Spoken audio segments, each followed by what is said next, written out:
الكثير من عندنا يقع ضحية لموضوع يستنزف طاقاتنا كبشر ويستهلك كل مصادر السعادة في حياته ويطفئ بصيص الأمل الصغير المتبقي في خلال رحلتنا بهذه الحياة. وهذا الشيء بالبداية ممكن تشوفه خير، هو فعلا خير، لكن كثرته هي اللي ممكن تؤذيك، حالة كحال الكثير من الأمور اللي ما نسيت استخدامها راح تسيء نتائج العائدة إليك، أو ممكن تنظر له نظرة عميقة وبعيدة جدا عن كل من هم حولك وعن ظروفك أيضا، فتحاول هنا أن تظهر بهيئة ومظهر الشخص الكامل ساعيا للكمال فترهق نفسك. وراح نوضح خلال شرح الكتاب ايش دخل هذا الموضوع وايش دخل موضوع الكمال بمحتوى هذا الكتاب. والأبحث من هذا يا عزيزي المشاهد انك مهما حاول ما راح تصل لدرجة الكمال ابدا، بل راح يكون استخدامك لهذا الشيء المعين اللي هو موضوع الكتاب بهذه الطريقة أداة ضدك من دون ان تشعر. وموضوع الكتاب هو محاولة ان تكون لطيف دائما او اكثر من اللازم، واقصد هنا بما معناه ان تكون دائما لطيف انك ما ترفض طلب لاي شخص كان او ترد سؤاله، او لربما يكون مجرد كلام نتج من شخص تجاهه فتتجاهله وتحاول ان تكون دائما لطيف معه او تعرض عنه لطفا منك. طبعا هذا ايضا تصرف صح، لكن لكل شيء حدود، فتؤذي نفسك وترهق نفسك من دون ان تشعر. ان تكون دائما لطيف لا يعني ان تكون بحد او حالة اقل ممن هم حولك. لذلك عندنا اليوم يا عزيزي المشاهد 9 اخطاء يقع فيها معظم الاشخاص اللي يحاولون ان يكونون دائما لطفاء فيقعون ضحية لانفسهم. معنا رقم 1 اللي خلاه الكاتب كبداية يستفتح القارئ فيها قراءة اسطر هذا الكتاب، الخطأ اللي اكثرنا نقع فيه، وهو محاولة ان تكون كاملة. مستحيل، هذا الشيء مستحيل يا عزيزي المشاهد، مستحيل. يقول ديوك روبنسون مؤلف هذا الكتاب في احدى الامسيات في خمسينيات القرن الماضي. لكن لحظة يا عزيزي المشاهد، ما قبل ديوك روبنسون وما قبل الامسية اللي حصلت مع ديوك روبنسون، وقبل ما تبدأ بمشاهدة شرح هذا الكتاب اللي انا اعتبره بعد قراءتي له فلسفي اكثر، او بقدر ما هو كتاب تطوير مهارات وتحسين وتنمية بشرية وتعلمك طرق جديدة من خلالها ممكن ان تستمتع بهذه الحياة. لذلك مهم جدا تاخذ لك جرعة من الشاي او من القهوة او مما تحب ايا كان ما يناسبك يا عزيزي المشاهد، ومن ثم تتقدم وتحضر سماعاتك همشي لكي ننفصل عن ضجيج العالم الخارجي وتدخل إلى عالم سي.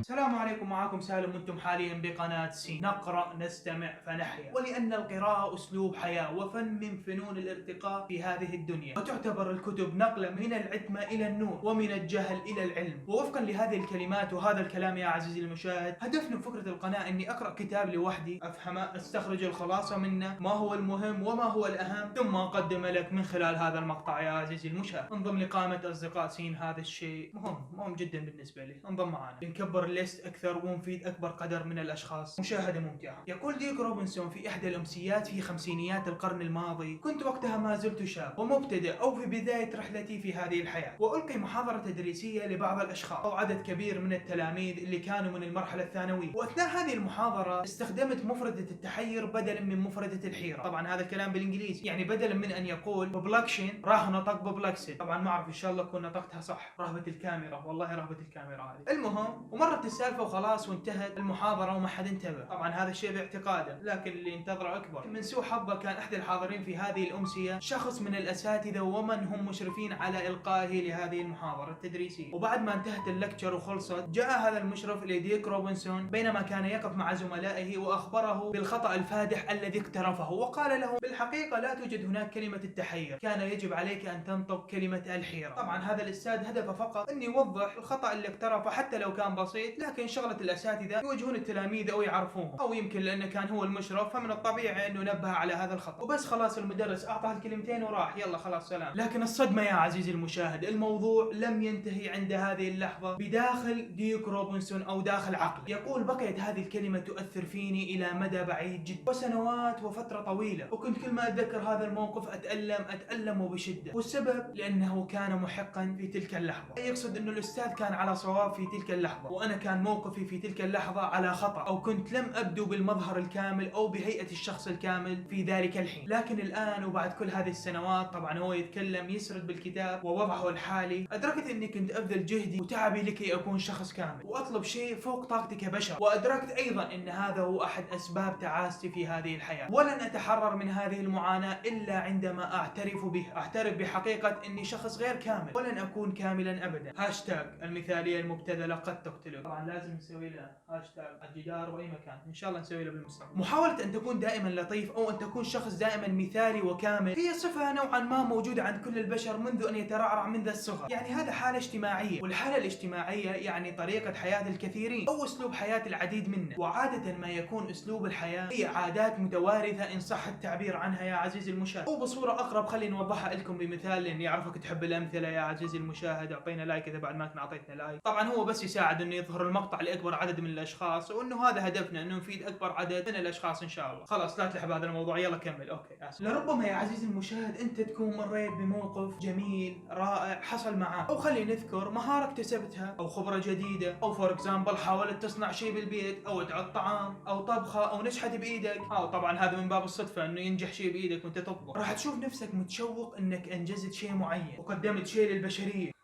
جريت وورك. بل وفي بعض الأحيان تجد نفسك مضطرا ومحملا رغما عنك لكي تخبر جميع أصدقائك أو أفراد عائلتك إن صح التعبير. وإذا ما تكلمت عنها راح تحس بضيق في داخلك، وتجد إنه الشيء اللي قدمته أو الشيء اللي نجحت فيه عديم القيمة ولا فائدة منه. بل وفي بعض الأحيان تجد نفسك إنك مخدوع، وإن اللي قدمته فعلا لا قيمة له، وهنا يحدث الاكتئاب والانطواء على النفس. فنرجع شوية عزيزي المشاهد، هذا ما يفسر إنه حياة الإنسان إلى حد ما تعتبر أو عبارة عن مجموعة أفكار متوارثة ومعتقدات متكررة من جيل لآخر. ومن ضمن هذه العادات هي محاولة الحصول على القبول الاجتماعي، أو محاولة أن تكون دائما لطيف. طبعا وهذه مو سب أو شيء سيء، ونحن نحبذ على أن تترك مثل هكذا عادات. القبول الاجتماعي، إنه المجتمع يحبك، إنه دائما تكون محبوب. الله الحمد لله إنه الحب رزق من الله كالعديد من الأشياء، وعملية الحب بحد ذاتها، كيمياء الحب، كيميائيات الحب كلها مو بإيدين. ولا كان إحنا حاليا نعاني كما نعاني من الكثير من الأشياء اللي بإيدنا. المهم، ولكي تتخلص من هذه النزعة وهي محاولة أن تكون دائما كامل، أقنع نفسك بصورة عملية أكثر. يعني حاول أن تقنع نفسك فعلا أنه مردود هذا الشيء أنه تكون كاملا راح يعود بالسلب، وراح يعود بشيء ممكن يضرك إذا استمريت فيه. أي لما تسعى للكمال راح تكون إنسان مليء بالنقصان والاحتياجات. الكمال يعني أن تكون تبعا للآخرين وتتحمل ما لا طاقة لك به فقط في سبيل إرضائهم، وهذا فعل خاطئ جدا، فعل خاطئ جدا. نقطة رأس سطر. ردد دائما على مسامعك يا عزيزي المشاهد إن الأشياء الخاطئة تبقى دائما وإلى الأبد خاطئة. أقنع نفسك، حاول أن تسمع نفسك أكثر. والبعض قد يحرج من فكرة أنه يرفض طلب لشخص معين أو يحس بالنقصان لمن يقول لا، وتركك لهذه العادة سيبدأ عندما تستبدل الآراء التي تعلمتها بالحقائق التي تعرفها، وما ستتعلمه معنا يا عزيزي المشاهد. يعني شخص طلب منك تروح معه أو التيم اللي معه، فتخجل أن ترفض طلبه خوفا من الآراء التي ستوجه إليه أو الانتقاد. فجوابك إذا كان لا أو بالامتناع لأنك فعلا ما تريد تروح أو لا ترغب بالذهاب، هذه حقائق أنت تعرفها وتعرف أنها صح لأنه أنت مؤمن بيها وتعرف نفسك أكثر، وهذا قرارك ورأيك. ولنفس الموقف إذا كان جوابك نعم وأنت ما بنفسك تروح أو ما برغبتك أن تذهب وراح توافق فقط خوفا من أن توجه إليك أصابع الانتقاد، هذه راح تكون أو هذه راح تمثل الآراء التي تعلمتها وبدأت تؤثر عليك سلبا اللي لازم تغيرها. طيب ما هي الأسباب التي تدفعنا لكي نكون أو نحاول أن نصل إلى الكمال؟ بداية هذا الكتاب مقسم إلى 9 أفصل أو 9 أخطاء كما موجودة في الكتاب. كل فصل يعرض لك مشكلة ثم المرادف لها، وبعدين يعطيك الأسباب اللي خلتك أو أدت إلى هذا الخطأ أو هذه العادة، وأخيرا الحل أو طريقة تفاديه. وأشار المؤلف في مقدمة هذا الكتاب أنه أهم فصلين راح تقراهم راح تقراهم بهذا الكتاب هم أول فصلين أهم أول فصلين راح تقراهم، أول فصلين راح نشرحهم. أوكي ريلاكس شوية، اهدأ. المهم يا عزيزي المشاهد، بمجرد انك تفهم اول فصلين او اول خطأين وتتفاداهم راح يكون تفاديك لبقية الاخطاء سهل جدا. طبعا الفصل الاول حاليا نشرحه هو محاولة ان تكون دائما كامل او محاولة السعي الى الكمال، ورقم 2 هو القيام بامور فوق طاقتك. فمن الاشياء اللي تدفعنا لكي نكون دائما كاملين هي خوفنا من انتقاد الاخرين لنا. يعني تخاف من انه شخص يعطي رأيه فيك او ينصحك او ينبهك على شغلة او موضوع معين هو يشوفه غلط. طبعا وتبقى هذه اراء مختلفة من شخص لاخر، هذا مو موضوع وما من مشكلة أبدا في هذا الموضوع، لكن الإشكالية هي دائما تقع في آلية طرح الانتقاد أو كيفية يكون الانتقاد أو أسلوب كلامنا خلال الانتقاد، أو حتى يمكن يكون كيف يكون مزاجنا أثناء الانتقاد. يعني مثلا أنت رايح على دوامك أو أيا كان وبالطريق صادفك شخص غريب ما تعرفه ولا يعرفه ولم يسبق لكم وأنت قابلته، ونظر إليك وأسعدك بكلمة نايس شورت برو، يعني امتدحك أو أعطى لك طاقة إيجابية على لبسك أو أي شيء كان، أو حتى يمكن تكون مجرد ابتسام. طبعا أنت بهذه اللحظة راح تفرح وراح تنبسط وعيناك ستتوسع وتبتهج وتشكر هذا الشخص المعين وتروح. وبنفس هذا اليوم او نفس هذه الساعه يصادفك صديق لك او شخص مقرب منك ويعطي رايه او يعلق على شيء معين فيك. يعني مثلا حلو عليك هذا اللون، لكن لو تلبس لون ثاني يعني شوية متناسب أكثر أو متناسق أكثر مع بشرتك راح يكون أرهم وأحلى، أو حاول لا تلبس هذا اللون أبد. طيب يا عزيزي المشاهد، نحن حاليا عندنا رأيين، الشخص الأول الغريب اللي قابلك، والشخص الثاني اللي هو صديق مقرب منك. نحن ما راح نناقش الآراء وكيف أبدو الآراء خلال هذا الموقف، لا، وإنما راح نناقش الموضوع المتعلق بصاحب الرأي أو ممن أبدى رأيه فيه. طيب بما أنه تعليق الشخص الأول أو الشخص الغريب كان إيجابي، راح ننتقل للشخص الثاني فورا اللي هو صديقك أو صاحبك أو أيا كان أو شخص مقرب منك. بهذه اللحظة العلاقة اللي بينكم ممكن أن تتحول، أي أنت وصديقك، من علاقة مبنية على الحب إلى علاقة مبنية على الوهم وسعي وراء شيء غير موجود. فتحاول انت دائما ان تظهر بهيئة الشخص الكامل، مو خوفا من الانتقاد فقط، لا، وانما بدأت عندك مرحلة او رحلة السعي الى الكمال، والسبب كون الشخص المقابل لا يراك الا من خلال هذا المنظور او هذا التقييم، الكمال. حلو، طيب ايش عرفك مو خوفا من الانتقاد وانما سعيا للكمال؟ جيد يا عزيزي المشاهد، نقطة حلوة جدا، ذكي، تعجبني لانك ذكي وتسأل مثل هكذا اسئلة، وراح اعلمك السبب ليش. كون المنتقد صديقك وصاحب مقرب منك يعني ميانة وضحك وهذه الامور، فمن الطبيعي انك ما راح تاخذ كلامه على محمل الجد وتعتبره انتقاد إلك، وإنما أنت تظن أو تعتقد إنها نصيحة فعلا وشيء حقيقي من صديق لصديقه، وقد تخطيتم مرحلة الرسميات وهذه الأمور والمثاليات. فبناء يا عزيزي المشاهد على هذه الأمور تلقائيا أنت راح تتحول إلى آلة لا ترفض الآراء السلبية من الأصدقاء، وتبدأ رحلتك في محاولة أن تكون دائما لطيف أو كامل، وقد يترتب هذا في بعض الأحيان إلى ضرر وأذى نفسي وأيضا أذى جسدي. لكن لحظة، أذى نفسي عرفناها اللي هي الاكتئاب وهذه الأمور، بس الألم الجسدي شلون أو كيف؟ في دراسة حديثة لعلم النفس تقول أن الأذى النفسي أو الضرر النفسي لا يقتصر أثره أبدا عن أثر الألم الجسدي، حيث أنه اثنينهم يفرزون أو يحركون نفس نقطة البداية في العقل. تلك النقطة المسؤولة عن الشعور بالألم هي المحرك أو زر تشغيل الوجع، لكن لسوء الحظ يا عزيزي المشاهد أنه هذا الزر لا يفرق بين الألم النفسي والألم الجسدي، لذلك هي فورا تبدأ بالعمل. انظر واستمع يا عزيزي المشاهد كيف تحول الألم النفسي إلى ضرر جسدي، وتحولت هذه المشكلة الانتقاد الغير لائق من مجرد كلام بسيط من صديق أو صاحب يقال على مرأى الجميع أو غير الجميع يمكن إلى مشكلة ومعضلة كبرى. أولا هي الرغبة العارمة في الوصول إلى الحرية، ولكن أي حرية؟ حرية الشعور بالقبول الاجتماعي، وأيضا سيكولوجية الاعتماد التبادلي. ولربما تسأل أنت يا عزيزي المشاهد يعني إزاي سيكولوجية واعتماد على النفس وهذه الكلمات والمفردات صعبة وثقيلة صح؟ حقك اتفق معك. أي بمعنى يا عزيزي المشاهد والمتسائل تنشأ عندك الشرارة والرغبة لتقديم كل الحب والأمان إلك من خلال المجتمع، في المقابل تظهر أنت أو تنظر لنفسك بنظرة استحسان ومحبوب. ولماذا الحب مرة أخرى يا عزيزي المشاهد؟ لأن الحب هو الطاقة الأساسية والمحرك الأول للعديد من الأشياء في هذه الحياة، يعني الحب وسيلة أو مكان تتحرك من عنده كثير حركات وكثير أمور توجهنا بهذه الدنيا، أو هو الجوهر اللي يخلي الحياة تستمر. طبعا وهذا كلام فلسفي وعميق جدا، وأيضا كلام مو من عندي وإنما فلسفة قديمة. فرغبة الشعور بالحب هو ليس أمر بيدي أو يدك أبدا، وعملية الحب أو عادة الحب عادة ما يعبر عنها أو تفسر وتترجم بأفعال صامتة، يعني حتى من دون أن نعبر عنها بالكلام أو نتفوه بكلمات حب ونطق love you وحبك وحبيبي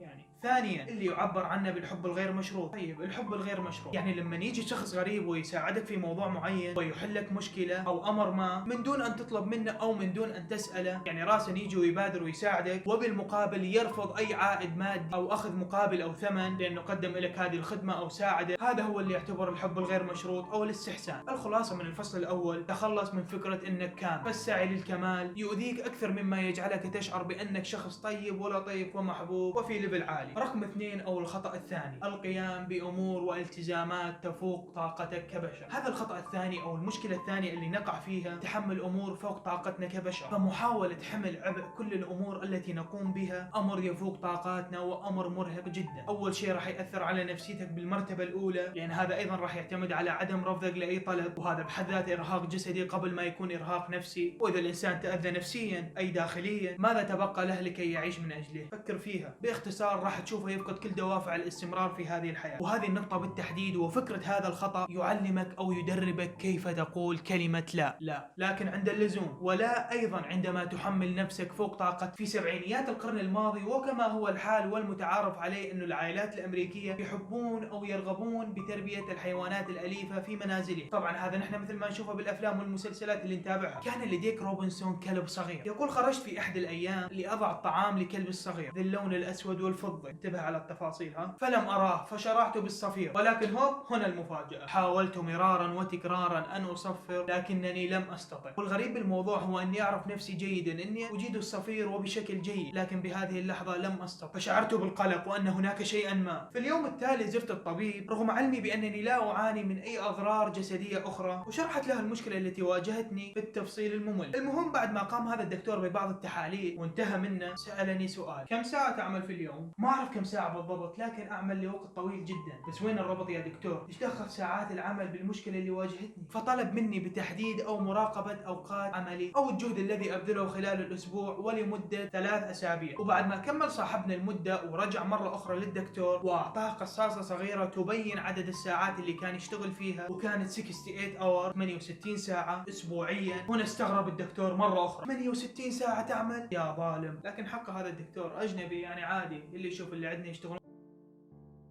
إن شاء الله لحد الآن على صحتهم وعافيتهم الحمد لله. ما زال صابرا لم يستسلم، فأخبره إن هذه إشارة مبكرة جدا من جهازه العصبي على إنه يدير حياته بشكل خاطئ جدا وطريقة غير صحيحة. طبعا واللي ما يعرف، الجهاز العصبي هو شغله يربط كل الأعضاء الجسدية ببعضها بعد ما يستقبل المؤثرات المحيطة به أو المحيطة بالجسد، يعني المؤثرات الخارجية، ويعمل ما بينهم كونتاكت أي تلامس. في خلال رحلتنا بهذه الحياة، رحلتي ورحلتك، حياتي وحياتك، وفي خضم انشغال بأعمالنا والتفاصيل الصغيرة والكبيرة ومحاولة أن نكون كاملين ودائما على صواب ومثاليين، ننسى شيء مهم جدا وهو صحتنا. وفي نهاية الأمر ينتهي بنا الحال بحياة تخلو من المتع، وأهم هذه المتع هو التمتع بحياة صحية سليمة. والسبب طبعا معروف مثل ما ذكرناه قبل شوية، هو الإدارة السيئة. يعني مو بس ممكن يكون من خلال الساعات الطويلة اللي تعملها، لا، ممكن تكون تغذية غير صحية، أكل غير صحي، أمور نفسية أو علاقات مع أشخاص غير صحية تؤثر على نفسك. طبعا وكل آثار هذه المشاكل ما راح تبين من شهر أو شهرين أو سنة أو سنتين، لا، كل آثار هذه المشاكل تظهر على المدى البعيد. ولنربط المواضيع أكثر ببعضها شوي، ستبدأ هنا نقطة التحول عندك لما تبدأ بتقبل قبول الآخرين لك. يعني أنت فقط بحاجة إلى أن تقتنع بطريقة تقبل الآخرين لك، فهذا ما سيؤكد ويعزز من قيمتك لنفسك ويجعلك تشعر وتدرك أين أنت الآن وكيف عليك إدارة حياتك. ومن دراسة أجراها الكاتب خلال تأليفه لهذا الكتاب، أنه فئة كبيرة من الأشخاص على مدى التاريخ يستخدمون 3 أحجار رئيسية وأساسية يتبعونها في حياتهم لبناء تأثير وصورة لائقة لهم. يعني يحاولون أو يجعلون من أنفسهم صورة إيجابية للمجتمع. أول نقطة أو الحجر الأول هو النجاح القائم على معايير التي وضعها المجتمع. يعني مثلا أنت شغلك وسيم أو مشهور أو تتمتع ببعض المهارات، لاعب كرة ممكن تكون، موديل، تجيد التلاعب ببعض الكلمات، فأنك في هذه الحالة أنت أكثر عرضة وأقرب للنجاح. طيب هل فعلا هذا الكلام صح؟ أي نعم طبعا هذا الكلام صحيح ومعروف جدا، لكن الأمر الغريب تقول هذه الدراسة أن هؤلاء الأشخاص أو هؤلاء الناس اللي نجحوا من خلال هذه التبعات أو من خلال هذه المعايير التي وضعها المجتمع، اللي عادة أو غالبا ما تكون معايير خاطئة، هم نفسهم أكثر عرضة لأن يفقدوا هذا النجاح. والسبب في هذا لأن يعتمد ويعتبر هذا النجاح فقط على مسايرتك وانصياعك خلف آراء المجتمع، أو مو آراء، خلف المعايير التي وضعها المجتمع. وعادة أو غالبا ليس كل ما يرضي الجميع قد يكون نافع. ثانيا أو الحجر الثاني، خدمة المصالح العامة. طبعا هسه أنت تسألني وين المشكلة في هذا الشيء؟ شيء جيد وفي خير للعالم، وين المشكلة؟ يعني إحسان وعمل أخلاقي، وأنا أتفق معاك وهذا الشيء صحيح وصح وألف صح. لكن هذه النقطة ما تؤكد أن الإنسان بطبيعة حاله يميل إلى الطبيعة الاجتماعية. أو كيف أوصل لها؟ يعني يحب أن يكون عنده أو يحب أن يواكب المجتمع، يروح ويجي ويعيش معاهم منغمسا بهذه التفاصيل. وهذا الموضوع، موضوع التكيف الاجتماعي، هو حالة إشباع طبيعية. وأقصد بطبيعية هنا هو أن الكثير منا على هذا الحال، يعني هو أن تعتمد على تصنيف نفسك ضمن الناجحين بالمجتمع مجتمعيا. رقم 3 أو الحجر الثالث هو تقدير قيمتك كإنسان، لأنك تملك قيمة كبيرة جدا كونك إنسان. لكن مهما كانت نوايانا حسنة ونحاول أن ننضبط يا عزيزي المشاهد، نفشل في مواقف ومطبات عديدة جدا، ولا نتمكن من القيام بأقصى جهدنا، إما بسبب الجهل أو سوء الفهم لكثير من الأمور أحيانا، أو التحيز لشيء شيء أو موضوع معين أو نواجه الضغط من الآخرين. وتثبت هذه الإحصائيات على مر الزمان، وشوف التناقضات يا عزيزي المشاهد التي يمر فيها الإنسان، إن المشاكل والمؤثرات التي لا نتمنى أن نواجهها نحن، اللي تحصل لنا نحن كأشخاص لطفاء ومحاولين أن نسعى للكمال، وأحيانا نكون قادرين على الانضباط وندعي الأمل والنجاح وتطوير من أنفسنا ومحاولة تطبيق كل ما في الكتب بحذافيره، قادرين على إيذاء أنفسنا ما أن أتيحت الفرصة لنا. وحتى تذكر هذه الإحصائية أو هذه الدراسة ممكن نؤذي أنفسنا والآخرين بعنف ومكر وشيء قد يؤلمنا ويؤلم الآخرين أيضا. والغريب بالموضوع هم نفسهم الأشخاص اللي حاولوا دائما أن يكونون منضبطين ويسعون للنجاح. طيب لحظة فقط أعطيني يا عزيزي المشاهد ناخذ بريك. متخيل معي يا عزيزي المشاهد؟ سبحان الله. وهذا ما يثبت أنه الإنسان مستحيل أن يكون دائما على صواب أو محق أو كامل، ولا يخطئ أبدا. وهذا شيء متأصل وأساسي موجود في ديننا نحن كمسلمين. قبل ما يجي هذا الكتاب وهذا المؤلف وتتم هذه الدراسة، خلينا نذكركم موضوع. نقطة تقديرك لنفسك تبدأ من نقطة اعترافك بنفسك. والاعتراف هنا بما معناه أو المقصود هو الاهتمام بنفسك. يعني مثلا تشغل وقتك بشيء مفيد، قراءة كتاب أو حتى كتاب مسموع أو يمكن حتى تشاهدنا، ليش لا؟ ممكن. طبعا راح أعيد بهذا المقطع وذكرتها في مقطع سابق وراح أذكرها دائما، أنه الحياة تعتمد على التوازن بكل جوانبه. حال ركوب الدراجة مثال مستهلك صح، لكنه يمشي الحال. ومن الضروري جدا أن تسرع بمكان وأن تبطئ بمكان وأن تعرف أين تقول لا وأين تقول نعم. ولربما أحيانا قد تسقط من هذه الدراجة، ولكن من حسن الحظ إنه بإمكانك أن تنهض من جديد وتعيد الكرة مرة ومرتين إلى ما لا نهاية، إلى أن تنجح. لكن كيف يتحقق كل هذا التوازن مرة بعد مرة من دون أن نفقد الأمل أو الإحساس بطعم الحياة ونأيس؟ ببساطة هو أن تهتم باحتياجاتك كإنسان، وبمجرد أن تطبق وتلبي هذه الاحتياجات راح تبني لك أساس قوي جدا ومتوازن لبقية حياتك. رتب حياتك والأولويات ولو مرة واحدة فقط، ولن تضطر للعيش بضياع بعده. استمع بذكاء وفكر جيدا قبل أن تقول نعم أو حتى قبل أن تقول لا. وأهم ما يمكن أن أذكره الآن هو نظم وقتك، نظم وقتك، نظم وقتك. هذا أهم شيء ممكن تسمع مني حاليا ومن أي شخص آخر يحبك ويهتم لأمرك. نظم وقتك. بمجرد أن ترتب وقتك راح تتنظم حياتك. وأهمية أن تكتب كل شيء على ورقة وقلم وتدون أفكارك هذا موضوع كامل أعتقد لوحده يحتاج لمقاطع ليس مقطع واحد فقط. المهم وما راح نوافي حق هذا الموضوع إلا لما نسوي له مقطع خاص لوحده إن شاء الله. باختصار يا عزيزي المشاهد، إذا أنت كنت ما تعرف إلى أين متجه أو لا تعلم إلى أين أنت ذاهب راح ينتهي بك المطاف إلى حيث لا تعلم أو إلى حيث لا تريد. لما تفقد وجهتك في هذه الرحلة لا تصدق أبدا راح تصل للمكان اللي أنت ترغب فيه أو المكان اللي أنت تحلم فيه. ورجاء لا أحد يذكر لي أنا متوكل وخليها على الله ومن هذه الأمور. حبيبي يا عزيزي المشاهد من فضلك احنا كلنا متوكلين على الله بإذن الله، وهذه نقطة لا يختلف عليها عاقلان. لكن المغزى هنا أو المراد هنا بتحديد وجهتك في الحياة هو أن تعرف ما تريد، وهذه نظرة عميقة جدا تجاه الحياة. في الوقت الحالي وفي خضم هذه الظروف وتطور الكون وحركة الكون السريعة نحن لازم وضروري جدا أن نواكب المجتمع ونواكب هذا التقدم وهذا التطور، وإلا كما ذكرنا سابقا راح ينتهي بك المطاف إلى حيث لا تريد أو إلى حيث لا ترى. أعتقد تفرعنا كثير بهذه النقطة ورحنا لأبواب وأمور كثيرة جدا. قبل ما نختم النقطة الثانية أو الخطأ الثاني بهذا الكتاب وننهي الجزء الأول أو المقطع الأول من شرح هذا الكتاب، لا تكن لطيفا أكثر من اللازم. هي حاول أن تحدد أولوياتك واعرف أين يجب أن تبدأ ومن أين يجب أن تبدأ وما هو المهم وما هو الأهم، وهكذا تدريجيا يا عزيزي المشاهد راح تتضح عندك الوجهة وتتضح عندك الصورة أكثر. يعني تخيل نفسك الحياة ككل إنك أمام أكلة تحبها، فأكيد راح تبدي تأكل بالمكان اللي تحبه أو من القطعة اللي تحبها، وبعدين على الشغلات الأخيرة اللي رغبتك فيها أقل. وهذا صح؟ لا غلط، أكيد هذا غلط. ابدي بالأهم أكيد. عندها أنا أضمن لك إنك ستقدر نفسك أكثر ويزداد حبك لنفسك، والأهم هو أنك ستشعر بعدم وجود الفراغ بحياتك، أي عدم وجود ملل، وأيضا ستبقى شخصا لطيفا. وإلى هذه الدقائق يا عزيزي المشاهد نكون انتهينا من المقطع الأول أو الجزء الأول من شرح هذا الكتاب. طبعا حاولت إني أسويه بمقطع واحد فقط، لكن محتوى الكتاب ضخم جدا ونحن هدفنا أنه نشرح الكتاب بالتفصيل ونوصل كل المعلومات، لذلك راح نسوي أكثر من قسم أو أكثر من فصل حسب المحتوى اللي كتبناه، وراح تنزل الحلقات متسلسلة إن شاء الله. المهم هذا كل ما عدنا لليوم، إن شاء الله استمتعتوا بالمشاهدة. اللايك يساعد لظهور المقطع لأكبر عدد من الأشخاص. إذا كنت مهتم اشترك معانا وانضم للستة سين أو قائمة أصدقاء سين. وبس، سلام.